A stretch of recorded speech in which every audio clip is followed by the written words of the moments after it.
اجازت جی گفتگو شروع کی جا سکتی؟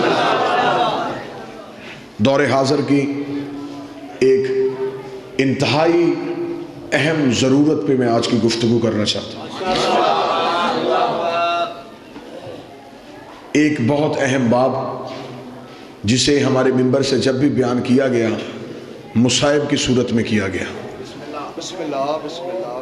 یعنی کہ جب بھی حق زہرا کو یا بی بی کے حق فت کو بیان کیا گیا تو اسے مصائب کی صورت میں بیان کیا گیا۔ میں ٹھیک کہہ رہا ہوں؟ یعنی کہ ذاکر یا خطیب نے بی بی کا حق یا دربار پڑھنا شروع کیا تو مومنین کا ذہن تھا کہ یہ مضمون مصائب کا ہے۔ آپ کی دعاؤں سے، بادشاہ حسین کی عطا سے میں نے پاک سیدہ سے اس مضمون کی خیرات مانگی اور پہلی بار اس مضمون کو فضائل کی صورت میں پڑھنا شروع کیا۔ میں موضوع سے قبل آپ احباب کے سامنے سے گزارش کروں گا، میں پاک بی بی کی وکالت کا حق میں ادا تو نہیں کر سکتا، میری اتنی اوقات ہی نہیں کہ اتنے بڑے گھر کی وکالت کی جا سکے، لیکن میں اس مقدمے پہ ایسے ہی بحث کروں گا جیسے کہ حلالی وکیل اپنے مقدمے میں بحث کرتا ہے۔ اور میں گزارش کروں گا اگر کوئی اہل سنت میرے بھائی گفتگو کو سن رہے ہوں، جتنی دیر میں ممبر پہ گفتگو کروں ایک لمحے کے لیے اپنے آپ کو سنی بنا کے نہیں، شیعہ بنا کے نہیں، ایک مسلمان بنا کے میں جس کا کلمہ پڑھتے ہوں اس کی بیٹی کا حق آپ کے سامنے پڑھنے لگا۔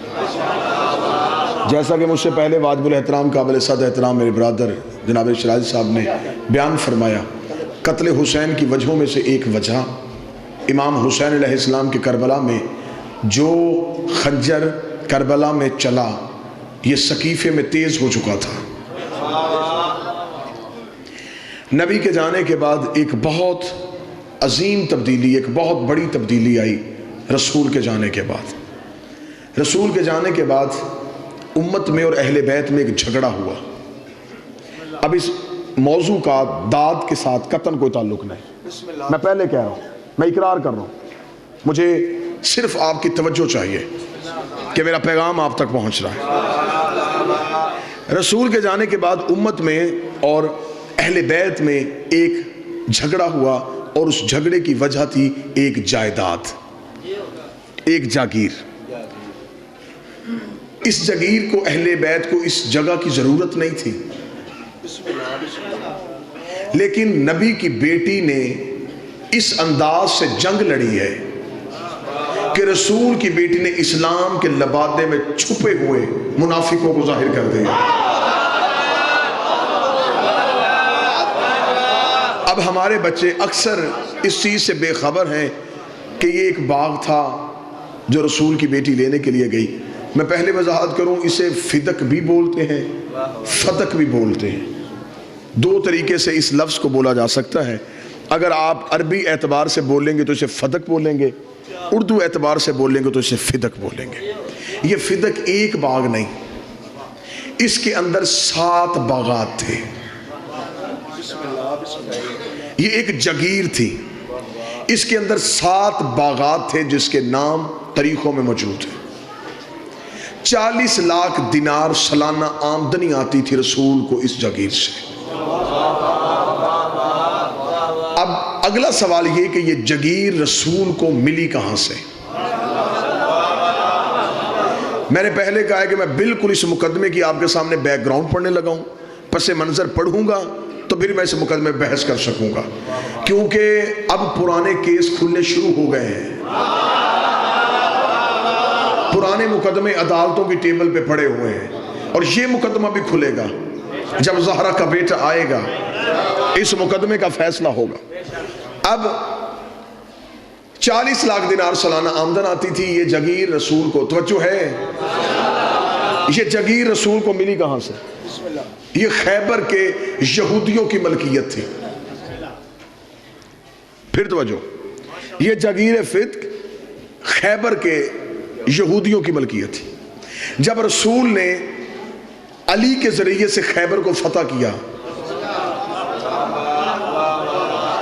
قلعہ کموس پہ اسلام کا پرچم سر بلند کیا، مجھے اس ممبر کی عزت قسم میں باوضو ہوں، 2 سال کی محنت ہے اس 1 گھنٹے کے مضمون پہ۔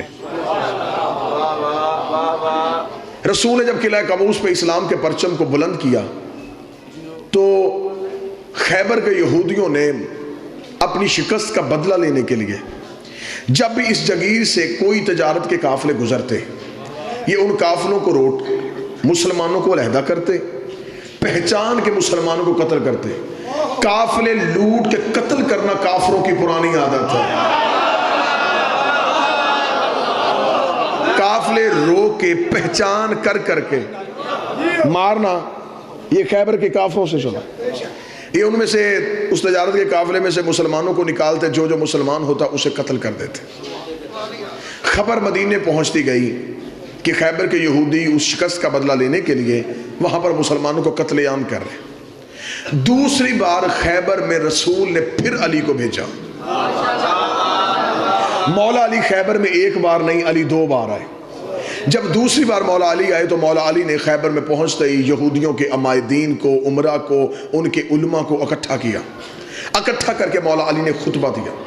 علی فرمایا دیکھو، اگر تو تم مرہب کے قتل کا بدلہ مسلمانوں کے قتل سے لے رہے ہو، میں علی آج تمہارے سامنے اس لیے آیا ہوں کہ مرہب کو مارا ہے میں نے، اگر بدلہ لینا ہے تو مجھ سے لو۔ اگر تم جنگ کرنا چاہتے ہو تو یہ سوچ کے آنا کہ ہاتھ بھی وہی ہے، تلوار بھی وہی ہے، میں علی تم سے لڑنے کے لیے تیار ہوں، لیکن دیکھو آج میں مجاہد بن کے نہیں مبلغ بن کے آیا ہوں۔ آج میں تمہیں تبلیغ اسلام کے لیے آیا ہوں کہ اب بھی مان جاؤ کہ مدینے والا رسول سچا ہے۔ اگر نہیں، اگر جنگ کرنا چاہتے ہو تو میں جنگ کرتا ہوں۔ انہوں نے مولا علی سے تھوڑا ہی وقت مانگا کہ ہمیں سوچنے کا وقت دیا جائے۔ انہوں نے اس مہلت میں سوچنے کے بعد علی سے کہا کہ اے علی، جو ہو چکا اس کی ہم معافی چاہتے ہیں، آئندہ اس علاقے میں مسلمانوں کا قتل نہیں ہوگا، لیکن جو ہم نے قتل کر چکا، جو ہم خون بہا چکے، ہم اس کی معافی کے ساتھ اس کا جزیہ دینا چاہتے ہیں۔ ہمارے جتنے، یہ تمہید میں آپ کے سامنے پڑھ رہا ہوں، میں ابھی مقدمہ آپ کے سامنے بی بی کا پڑھوں گا، ہمارے جتنے سکنی مکانات جن میں ہم رہتے ہیں، اس کے علاوہ ہماری فدق میں جتنی بھی جگیر ہے، یہ ہم مسلمانوں کے رسول کو دیتے ہیں، مسلمانوں کو نہیں، مسلمانوں کے رسول کو دیتے ہیں۔ مولا نے ان سے ایک معاہدہ لکھوایا، انہوں نے ایک معاہدہ لکھا، اپنے دستخط کیے، مولا امیر نے اپنے دستخط کیے، علی وہ معاہدہ لے کے مدینے پہنچے، رسول کا کے سلام کیا۔ سلام کرنے کے بعد علی نے کہا کہ یا رسول اللہ مبارک ہو، معافی بھی مانگی ہے، جگیر بھی تمہیں لکھ کے دے دی ہے۔ یہ میں نے آپ کے سامنے بڑے مختصر سے لمحات میں اس جگیر کا پس منظر پڑھا۔ اب اس مقدمے میں بحث کرتے ہوئے میرا پہلا سوال ہر غیرت مند مسلمان سے یہ ہے، اگر اس جگیر میں امت کا حق تھا، اگر اس جگیر میں امت کا حصہ تھا، 7 ہجری میں خیبر فتح ہوا، 11 ہجری میں رسول زہرم دنیا چھوڑی، اگر اس جگیر میں مسلمانوں کو کوئی حق تھا، 4 سال نبی نے دیا کیوں نہیں؟ اگر اس جگیر میں مسلمانوں کا حصہ تھا تو 4 سال مسلسل اس جگیر کی آمدن رسول کو ملتی رہی، رسول نے اس میں سے امت کو حق کیوں نہیں دیا؟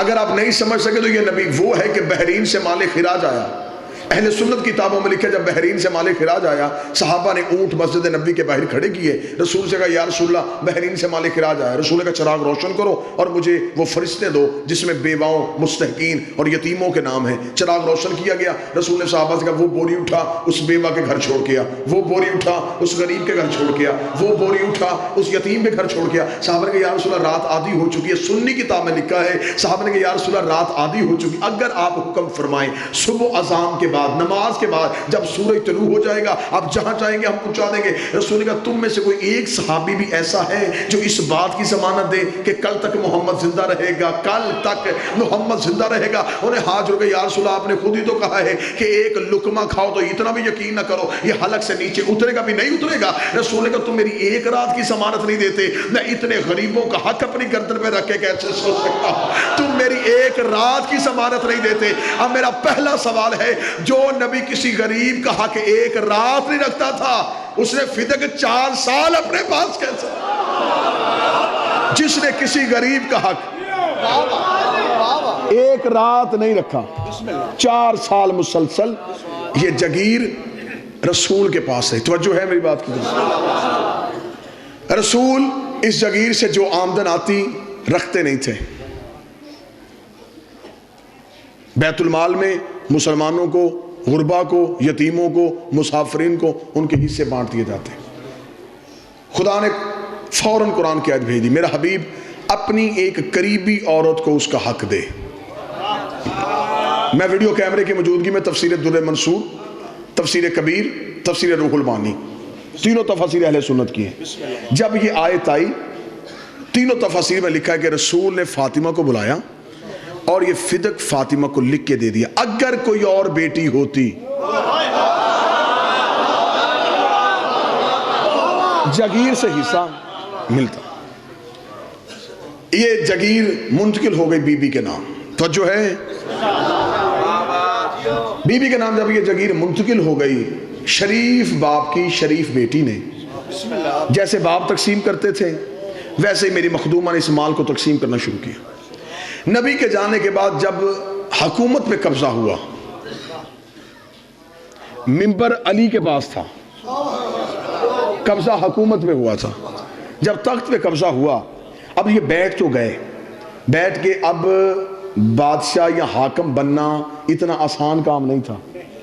حکومت چلانا ایک اہم ذمہ داری تھی. صرف تخت پہ بیٹھنا ہی کام نہیں تھا، وہاں بیٹھ کے فوجیوں کی تنخواہیں، لشکروں کے خرچے، بیت المال میں خزانہ ہونا چاہیے، آپ نے جن کے وظائف مقرر کیے ہیں ان کو وظیفے ملنے چاہیے. یہ سارا کچھ کرنا اس دور کے حاکم کی ذمہ داری تھی. اب یہ بیٹھ تو گئے لیکن یہ سارا سسٹم چلانا ان کے لیے مشکل ہو گیا. انہوں نے کہا یہ سارا سسٹم ہم کیسے چلائیں گے، ہم یہ تنخواہیں کہاں سے دیں گے، ہم یہ وظائف کہاں سے دیں گے. دوسرے ملکوں سے سفیر آتے ہیں، ان کی رہائش کے بندوبست کرنے ہوتے ہیں، دوسرے ملکوں میں تبلیغ اسلام کے لیے اپنے وفد بھیجنے پڑتے ہیں. یہ سارا سلسلہ کہاں سے چلے گا؟ اب ذاتی لینڈ لارڈ تو تھے نہیں کہ گھر سے لا کے دین پہ خرچ کرتے. اب انہوں نے سوچا کہ کریں کیا. مشورہ یہ طے پایا کہ پہلے یہ دیکھیں کہ رسول یہ خرچہ کہاں سے کرتے تھے، یہ سارے سلسلے رسول کہاں سے چلاتے تھے. تو قریب بیٹھنے والوں نے یہ مخبری کی کہ رسول کی ایک جگیر ہے خیبر میں، یہودیوں کی وہ جگیر تھی جو انہوں نے رسول کو دے دی تھی. وہاں سے 40 لاکھ دینار آتے ہیں. وہاں پر کھجوروں کے باغ بھی تھے، 7 باغات تھے وہاں کھجوروں کے، اور اس دور میں سب سے بڑا بزنس کھجوروں کے باغ کا ہوتا تھا. یعنی کہ یہ عرب میں ایسا کاروبار تھا جس کی ہم نقصان کا کوئی خطرہ نہیں تھا. ٹھیک ہے جی. انہوں نے فوراً اپنے عامل، اپنے سپاہی وہاں پہ بھیجے. وہاں پر بھیج کے انہوں نے بی بی کے عاملوں کو وہاں سے اٹھا دیا اور اس جگیر پہ قبضہ کر لیا. علامہ صاحب یہ مدینے خیبر میں تھے؟ جی خیبر میں. جو آج بھی وہ باغ کی، کیونکہ اب انہوں نے زیارت وہ بند کر دی ہے، اب وہاں جانے سعودی عرب کی گورنمنٹ نہیں دیتی. یہ مدینے سے آپ تھوڑا باہر نکلیں گے تو اس وقت 65 یا 70 کلومیٹر کے فاصلے پہ یہ جگیر ہے. اب جب بی بی کے عامل واپس آ گئے تو بی بی کے عاملوں نے واپس آ کے کہا کہ بی بی انہوں نے ہمیں وہاں سے اٹھا دیا، حکومت نے قبضہ کر لیا. اب یہ دیکھیں، اب میں پڑھنے لگا ہوں بی بی کا مقدمہ. صداد سے اجازت لے کے میں مخدومہ کا حق پڑھنے لگا ہوں. جب آ کے عاملوں نے اطلاع دی، جناب فضہ روایت کرتی ہیں کہ اس دن بی بی مکنا اوڑھ رہی تھی، چادر اوڑھ رہی تھی، اور اپنے منہ میں بی بی زبان سے آہستہ دھیمے لہجے میں کہہ رہی تھی، ہوشیار ہو جا، اب تیرے مقابلے پہ بطول آ رہی ہے. اور میں انتہائی ذمہ داری کے ساتھ ایک ایک لفظ ادا کر رہا ہوں. میں نے کہا 2 سال کی محنت ہے اس مضمون پہ، ایک ایک لفظ کی ذمہ داری ہے. جس دن بی بی دربار میں گئی ہیں حق لینے کے لیے، اس دن بی بی کے 2 دروازے تھے مسجد میں. ایک وہ جو گھر کے اندر سے مسجد میں کھلتا تھا، جو رسول نے سارے صحابہ کے بند کروائے تھے لیکن علی کا بند نہیں کروایا تھا، یہ وہ دروازہ. ایک دروازہ وہ ہے جو مرکزی گیٹ ہے مسجد کا. جس دن بی بی دربار میں آئی ہیں اس دن بی بی حجرے والے دروازے سے نہیں آئیں، جبکہ ہمیشہ بی بی رسول کے دور میں بھی جب بھی مسجد میں آتی تھی تو حجرے والے دروازے سے آتی تھی. آج بی بی حجرے والے دروازے سے نہیں، آج مرکزی دروازے سے آئی. حجرے والے دروازے سے میری مخدومہ اس لیے نہیں آئی کہ اگر حجرے والے دروازے سے آتی کل کو کوئی مسلمان یہ کہہ سکتا تھا کہ ہمیں تو پتہ ہی نہیں زہرا کب دربار میں آئی اور کب دربار سے چلی گئی. اس دن بی بی آئی ہے مرکزی دروازے سے, پہنچ گئی رسول کی بیٹی دربار میں. حاکم بیٹھا تھا تخت میں. میرا پہلا سوال ہے ہر غیرت مند مسلمان سے, آج بھی شرعی عدالت میں چلے جاؤ, پاکستان کی سپریم کورٹ میں شرعی عدالتوں میں جا کے آج بھی قوانین شرعیہ اٹھا کے دیکھو, آج بھی پاکستان کے قانون کے مطابق اگر فیصلہ کیا جائے زہرا پھر بھی جیت رہی ہے. آج پاکستان کے قوانین شرعیہ کے مطابق فیصلہ کیا جائے. میں سمجھا کے بات کروں گا, میں نے پہلے کہا تھا داد نہیں دینی, صرف سوچنا ہے اور توجہ فرمانی ہے. قوانین شرعی میں لکھا ہوا ہے کہ اگر کسی جگیر پہ قبضہ کرنے کے لیے مسلمان مجاہدین کا خون اور پسینہ بہے اور وہ جگیر مسلمان لے لیں, اس جگیر میں ہوتے ہیں 5 حصے. 4 ہوتے ہیں ان مجاہدین کے جنہوں نے جنگ کی, 5واں ہوتا ہے رسول کا. لیکن اگر کسی جگیر پہ قبضہ کرنے کے لیے نہ کسی کا خون بہاؤ نہ پسینہ, وہ صرف اسلام کو اسلام کے روب کی وجہ سے مل جائے, اسے کہتے ہیں مال فی. اس میں امت کا حق نہیں ہوتا, وہ صرف رسول کا حق ہوتا. اب اگر اس جگیر پہ کسی نے گھوڑا دوڑایا ہے پھر اس میں امت کا حق. دوسرا سوال, آج بھی پاکستان کی عدالتیں اس بات کی تائید فرمائیں گی سب سے بڑا بدنما دھبا جو آج تک اسلام کے چہرے پہ ہے جسے کوئی بھی مورخ نہیں مٹا سکا, کتنا بڑا ظلم ہوا تاریخ اسلام پہ, جس کے خلاف مقدمہ تھا وہی جج تھا.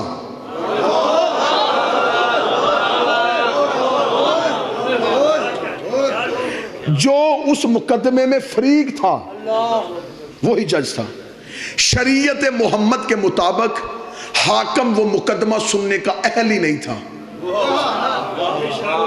شریعت کے مطابق یہ مقدمہ جانا تھا قاضی کے پاس, اس مقدمے کو قاضی نے سننا تھا. شریعت میں حاکم کے ساتھ ایک قاضی مقرر ہوتا ہے.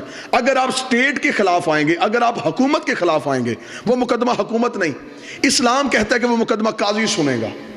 قاضی کا چناؤ ہے, توجہ ہے میری بات کی جانب, اس لیے اسلام میں ہے قاضی کا چناؤ. اور آج بھی پاکستان کی عدالتوں میں یہ نظام موجود ہے. آپ نے پچھلے دنوں دیکھا افتخار چودھری کے بیٹے کو عدالت میں لایا گیا, اس نے بینچ چھوڑ دیا. اس نے کہا کیونکہ میرا بیٹا مجرم ہے لہٰذا میں یہ مقدمہ سنوں گا, نہ میں سن سکتا ہوں.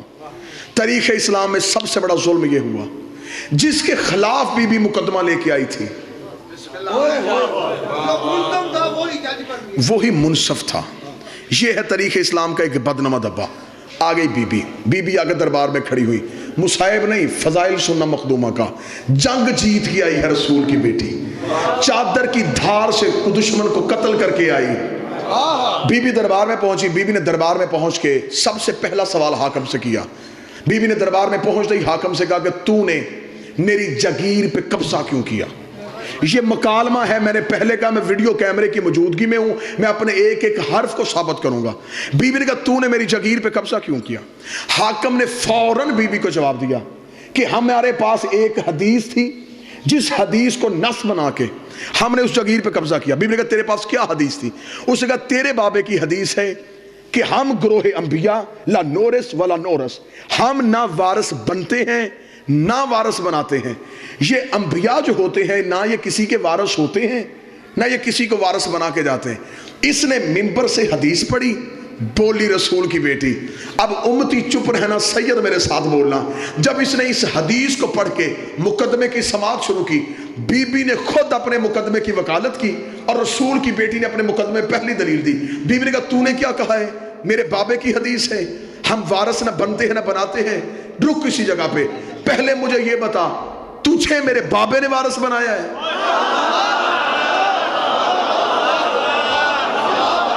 پہلے تو مجھے یہ بتا کہ تو جو وارث بنا ہے کیا تجھے میرے بابے نے بنایا ہے؟ اگر تجھے میرے بابے نے نامزد کیا ہے تو پھر تو خود ہی اپنی نس سے مکر گیا. تو نے ابھی کہا ہے کہ وہ کسی کو وارث نہیں بناتے.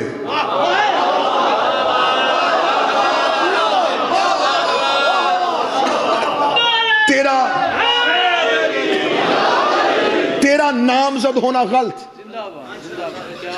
حاکم چپ ہوا. حاکم نے کہا مخدومہ بنت رسول تو اپنے مقدمے میں بحث کر. دربار میں اکیلی وکیل. مخدومہ نے کہا میں اپنے مقدمے میں بحث کرتی ہوں. اس نے کہا تیرے پاس ثبوت. بیوی نے کہا میرے پاس ثبوت ہے. ثبوت پیش کیا جائے. بیوی نے عدالت میں وہی معاہدہ جو یہودیوں نے لکھا تھا جس میں مولا علی کی بطور گواہ اور رسول کی مہر تھی اور نیچے لکھا تھا رسول نے کہ یہ جگیر میں اپنی بیٹی فاطمہ کو دیتا ہوں. بیوی نے وہ تحریر دربار میں پیش کی. انہوں نے تحریر پڑھتے ہی دوسرا سوال سماعت مقدمے کی کرتے حاکم نے کہا کہ اس تحریر پہ کوئی گواہ. لو پھر پھنس گیا حاکم. دوسری بڑی غلطی کر گیا حاکم. قانون قرآن کے مطابق معصوم سے گواہ مانگنے کی اجازت ہی نہیں ہے. میں محنت آپ کے سامنے پڑھ رہا ہوں. قرآن کے مطابق معصوم سے گواہ مانگنے کی اجازت نہیں. میں قرآن سے نص دیتا ہوں. مریم کی قوم نے مریم سے پوچھا بچہ کہاں سے آیا. 3 دن کا عیسیٰ بول پڑا. قرآن کہتا انی عبداللہ اتانی کتاب وجعلنی نبی. میں اللہ کا بندہ ہوں, کتاب لے کے آیا ہوں, نبی بن کے آیا ہوں. قوم نے عیسیٰ سے گواہ نہیں مانگا. معصوم ہے. میں ایک حوالہ دوسرا دیتا ہوں. کتاب کا نام حیات الحیوان, لکھی آقا دمیری نے, چھپی جامع الازہر مصر سے. مدینے میں ایک شخص جس کا نام اسود تھا, یہ گھوڑا بیچنے کے لیے آ گیا. عربی تھا یہ گھوڑا بیچنے کے لیے آ گیا. عرب میں گھوڑا ہر انسان کی کمزوری بھی تھی, مجبوری بھی تھی, کیونکہ وہ جانور پالتے تھے, گھوڑے پہ سواری کرتے تھے. یہ مسجد نبوی والے بازار میں توجہ ہے, گھوڑا کھیلے کھڑا. رسالت امام مسجد سے باہر نکلے. رسالت امام نے گھوڑے کو دیکھا, رکے. اسود یہ گھوڑا بیچے گا؟ بیچوں گا. دلیل آپ نے ذہن میں رکھنی ہے کہ معصوم سے گواہ مانگنے کی اجازت نہیں ہے. رسول نے کہا یہ گھوڑا بیچے گا؟ اس نے کہا جی بیچوں گا. رسول کا کیا لے گا؟ اس نے دینار بتائے. رسول نے اس کے ساتھ سودا طے کیا. طے کرنے کے بعد رسول نے کہا کہ میرے پاس اس وقت دینار نہیں, دینار پڑے ہیں میرے حجرے میں. سودا تیرا میرا طے پا گیا. وہ تو دینار حجرے میں پڑے وہ تیری ملکیت, اور یہ جو تیرے ہاتھ میں گھوڑا ہے یہ میری ملکیت. رسول کو گھوڑے کی ضرورت نہیں ہے, لیکن ایک مسئلہ حل کرنے لگے ہیں. رسول حجرے میں دینار لینے کے لیے گئے. یا چند صحابہ وہاں سے گزرے.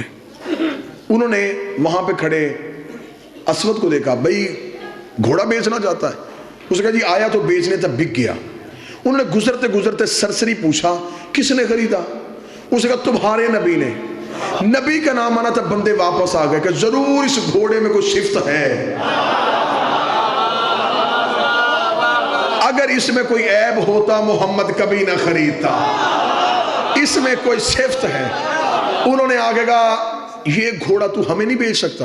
اس کا نا سودا طے پا گیا. وہ دینار لینے گئے. اب وہ عربی کیونکہ نبی کا کلمہ نہیں پڑھتا تھا, انہوں نے فوراً کہا اگر ہم اس قیمت سے زیادہ دیں کیا تو ہمیں دے گا؟ اب اس نے کون سا کلمہ پڑھا تھا, اسے کون سے تجارت کے قوانین کا پتا تھا. اس کا مجھے تو پیسے سے غرض ہے. اسے پیسے لے گئے, گھوڑا ان کے حوالے کیا. یہ گھوڑا لے کے چلے گئے. وہ شخص دینار گن رہا تھا, یا رسول آ گئے. رسول نے کہا اسود میری امانت. اس کا کون سی امانت؟ اس نے کہا وہ گھوڑا جو میں نے خریدا. اس نے کہا کون سا گھوڑا؟ جو ابھی تھوڑی دیر پہلے خریدا. اس نے کہا کوئی گواہ ہے؟ میں نے کہا تھا نا معصوم سے گواہ مانگنے کی اجازت نہیں.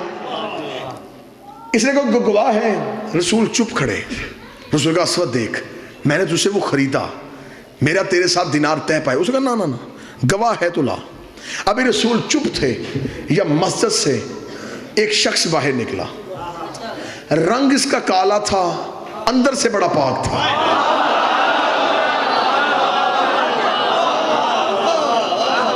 یہاں اس کے ولایت علی کا نور تھا. آ کے بلال نبی کے قدموں پہ, سردار آپ کیوں بازار میں رکے ہیں؟ بلال میں گزر رہا تھا, میں نے اس کے ساتھ اس سواری کا سودا کیا, میں دینار لینے گیا, اس نے کسی اور کے ہاتھ بھیج دی. جب اتنا جملہ کہا بلال نے کہا کیوں, تو نے ایسا کیوں کیا؟ اس نے کہا تیرے نبی کے پاس گواہ کوئی نہیں, کوئی گواہ نہیں ہے کہ میں نے اس کے ساتھ سودا کیا. بلال نے ایک لمحہ سوچے بغیر کہا میں گواہی دیتا ہوں. اب بھلوال والو داد نہ دینا، دعا دینا تو تمہارا حق بنتا ہے. جب بلال نے کہا میں گواہی دیتا ہوں کہ گھوڑا میرے نبی نے خریدا ہے، اسود نے دیکھ کے کہا عبداللہ کا بیٹا میں نے تیرے کلمہ نہیں پڑھا، تیری عدالت کے میں نے قصے سنے ہیں، تیری صداقت کے میں نے منظر سنے ہیں، مجھے پتا ہے تو بات سچی کرتا ہے، فیصلہ حق پہ کرتا ہے. مجھے بول کے بتا جب تیرا اور میرا سودا ہو رہا تھا یہ تیرا حبشی غلام تو تھا ہی نہیں، اس نے گواہی کیسے دے دی؟ رسول اپنا چہرہ بلال کی طرف کہا بلال یہ بات تو سچ ہے، جب میرا اس کے ساتھ سودا ہوا تو تھا ہی نہیں، تو نے کیسے گواہی دی؟ بلال نے دونوں ہاتھ نبی کے قدموں پہ رکھ کے کہا تو نے کہا اللہ ہے میں نے دیکھا، تو نے کہا اللہ ہے میں نے دیکھا، تو نے کہا جنت ہے میں نے دیکھی، تیرے کہنے پہ نہ دیکھا اللہ مان لیا. یہ بھی تو نے کہا ہے کہ گھوڑا خریدا ہے، پھر تو نے خریدا. یہ ہے معصوم سے گواہ مانگنے کی اجازت نہیں. دربار میں معصومہ سے گواہ مانگا گیا، سننا مقدمہ، فضائل سننا میری سائن کے، میری آقا زادی کی فضیلت سننا. انہوں نے گواہ مانگا، بی بی نے گواہیاں دیں. بی بی نے کہا میرا بڑا بیٹا حسن میرا گواہ، میرا چھوٹا بیٹا حسین میرا گواہ، میرا شوہر علی میرا گواہ، اور میرے باپ کی کنیز ام ایمن میری گواہ.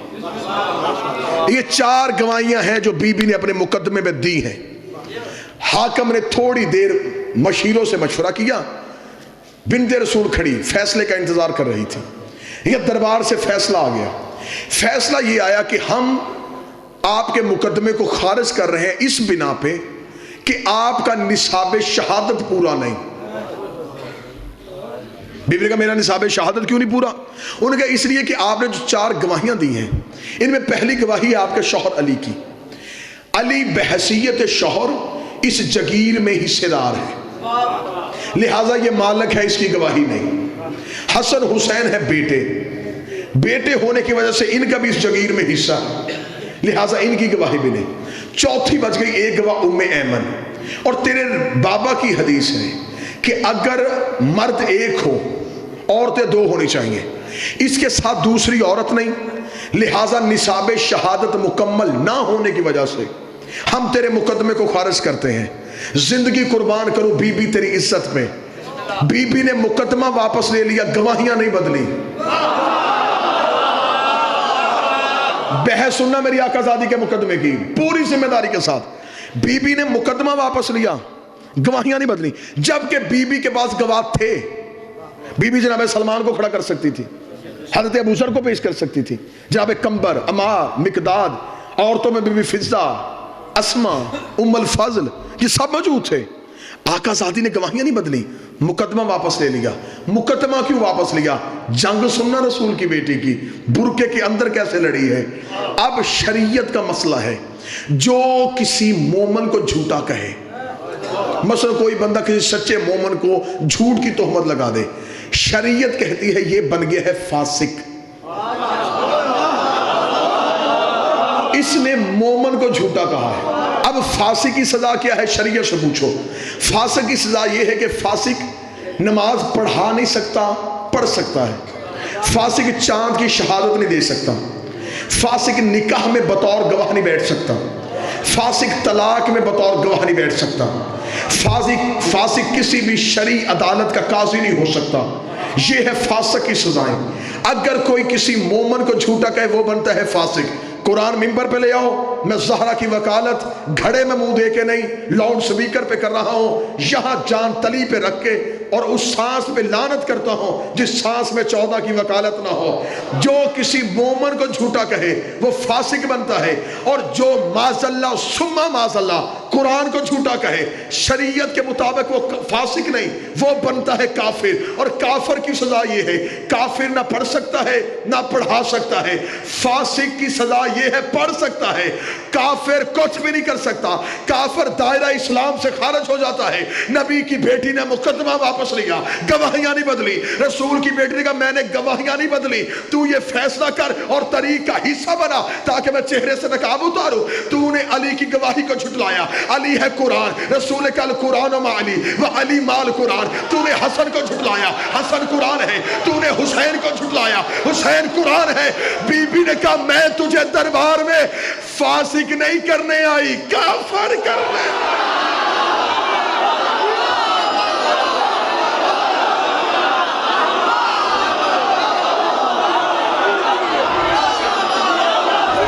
بسم اللہ.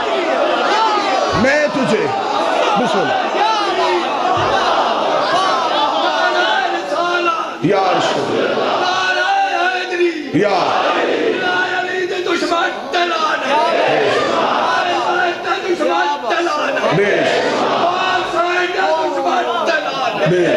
بسم اللہ. میں تجھے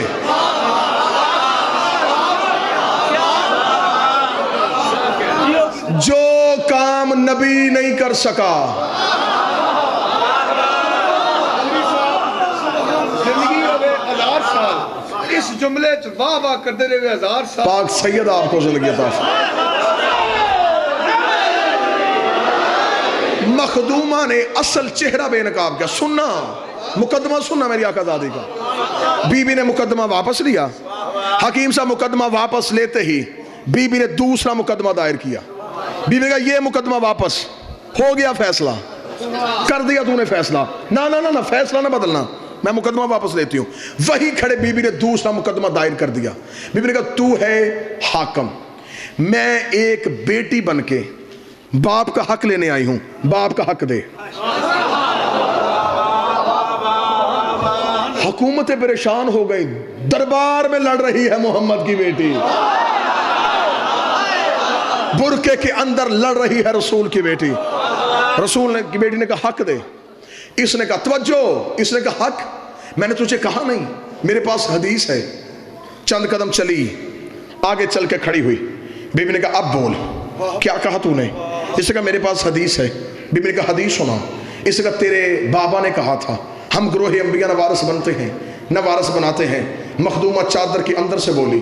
بی بی نے کہا تو نے حدیث پڑھی ہے؟ میں قرآن کی آیت پڑھتی ہوں، میں قرآن پڑھتی ہوں.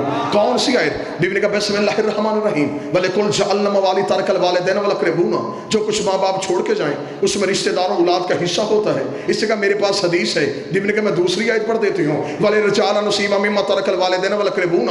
جو کچھ ماں باپ چھوڑ کے جائے اس کا بیٹے کا حصہ ہوتا ہے. اس سے کہا میرے پاس حدیث ہے. بی بی نے کہا میں تیسری آیت پڑھ دیتی ہوں وَلِلنِّسَاءِ نَصِيبٌ مِّمَّا تَرَكَ الْوَالِدَيْنُ وَالْأَقْرَبُونَ. جو کچھ ماں باپ چھوڑ کے جائے اس میں عورت کا حق ہوتا ہے. اس سے کہا میرے پاس حدیث ہے. بی بی نے کہا میں چوتھی آیت پڑھ دیتے ہوں وَوَارَثَ سُلَيْمَانَ دَاؤُدَ. ہم نے نبی کو نبی کا وارث بنایا. اس نے کہا میرے پاس حدیث ہے. بی بی نے کہا میں پانچویں آیت پڑھ دیتی ہوں قُلْ أَسْأَلُكُمْ أَجْرًا إِلَّا الْمَوَدَّةَ فِي الْقُرْبَى. اگر میرا بابا اجر مانگ سکتا ہے میں بابے کا حق کیوں نہیں مانگ سکتی؟ بلوال والو شیعہ ہو سنی ہو تمہیں 14 کی عزت کا واسطہ میں زہرا کا حق بیان کر رہا ہوں. حاکم ایک حدیث پڑھتا گیا. بی بی بدل بدل کی آیتیں پڑھتی رہی، بدل بدل کی آیتیں پڑھتی رہی. 40 آیتیں جب محمد کی بیٹی نے دربار میں کھڑے ہو کے پڑھتی حاکم کے چہرے پہ موت کی زردی آ گئی. حاکم کا جسم کانپنا شروع ہو گیا.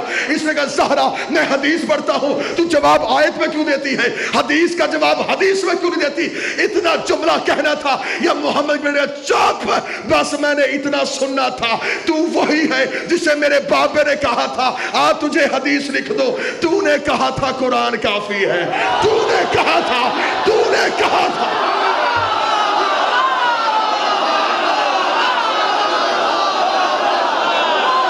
تو نے کہا تھا.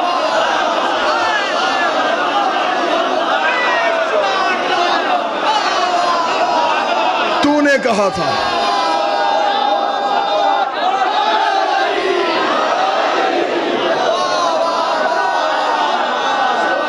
تجھے میرے بابے نے کہا تھا. بسم اللہ. تجھے میرے بابے نے کہا تھا میں تجھے حدیث لکھ. تو نے کہا تھا قرآن کافی. آج میں قرآن پڑھتی ہوں برداشت کیوں نہیں کرتا؟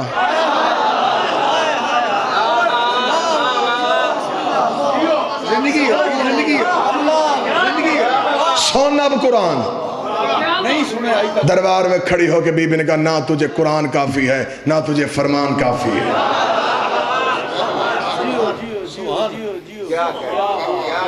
ہار کے نہیں جیت کے آئی ہے. منوا کے آئی ہے. جو کام جنگ میں نہیں ہو سکتا تھا منافق کے چہرے سے پردے ہٹا کے آئی ہے. زندگی اسے دینی ہے جس سے لی تھی. ہر چیز پہ سمجھوتا کر لینا یہ میرے بدے ہاتھ ہیں, کل کا ایک دن رہ گیا ہے, پھر زندگی آنے دے یا نہ آنے دے, یہ میرے بدے ہاتھ ہیں. زہرا کے دشمن پہ کبھی سمجھوتا نہ کرنا. مولا فرماتے ہیں جو ہماری دادی کے دشمن پہ سوچ کے لعنت کرتا ہے ہم 14 اس پہ لعنت کرتے ہیں.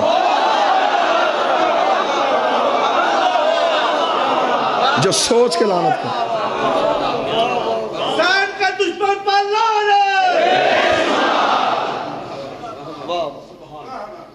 آج بھی جو بندہ نیا شیعہ ہو سر پہ قرآن رکھ کے پوچھو وہ خیبر پڑھ کے شیعہ نہیں ہوا, وہ خندق پڑھ کے شیعہ نہیں ہوتا, اسے شیعہ کرتا ہے رسول کی بیٹی کا. 13 معصوموں کی محنت ایک طرف, اکیلی زہرا کا دربار جانا ایک طرف. جو بھی بندہ شیعہ ہونا چاہے اسے منواتا ہے صرف حق زہرا. میں نے اکثر نئے شیعہ ہوئے بندوں سے پوچھا کیوں شیعہ ہوئے, وہ کہتے ہیں شیعہ کر گیا ہمیں رسول کی بیٹی کا حق. آج بھی سچ اور جھوٹ کی پہچان ہی حق زہرا سے ہوتی ہے. قبلہ مبلغ اعظم مولا اسماعیل کہا کرتے تھے شیعو اپنے بچوں کو 2 چیزیں رٹا دو, ایک غدیر اور ایک فدق.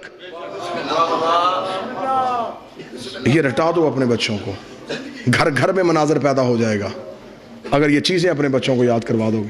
مبلغ اعظم قبلہ مولانا اسماعیل صاحب نے یہ پنڈی بھٹیا کے قریب مناظرہ تھا. بسم اللہ جی. نعرہ تکبیر,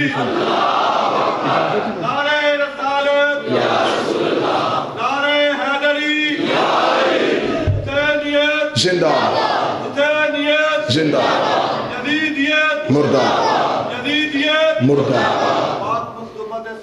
اللہم صلی علی محمد. قبلہ مبلغ اعظم پنڈی بھٹیا کے قریب مناظرہ کرنے ہیں. مناظرے کا جج ایک اہل سنت زمیندار تھا, نام اس کا چودھری عاشق تھا. قبلہ مبلغ اعظم بی بی کی حق میں بحث کرتے رہے, مناظرہ ہوتا رہا. دوپہر کا وقت ہوا, طے یہ پایا کہ پہلے نماز ادا کی جائے, نماز کے بعد پھر مناظرہ ہوگا.